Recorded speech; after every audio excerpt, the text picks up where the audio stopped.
is they said, hey, states, there's this big kitty of money. We're going to put this big kitty of money here. And if each state ratifies its constitution to give us this power, we'll then give you access to this capital. And all 50 states went and ratified their constitution. And then that's how COVID went out, right? That's how the tyranny played out.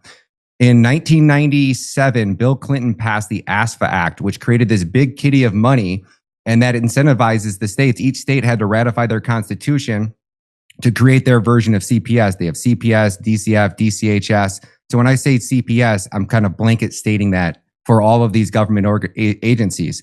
And then inside that, for example, the sheriff's department only gets access to their portion of the money if the sheriff physically separates the child from the parent. So we can use the Baby Cyrus case, for example. If the sheriffs that night didn't separate the child from the mother, they wouldn't have been able to check that box. And that sheriff's department has a quota.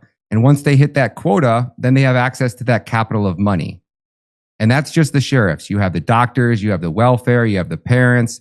And it's just this big system that is so decompartmentalized because the foster care mother, she's just doing her job. She's just taking the child, right? She's just taking care of the child. The CPS caseworker is just doing her job. She's going in to interview the parents. And if, the parents don't check this criteria, if they don't vaccinate their child, if they homeschool their child, if they check all the boxes, then they can claim neglect. The doctors, the judges pretty much have a full-time job only overseeing CPS cases.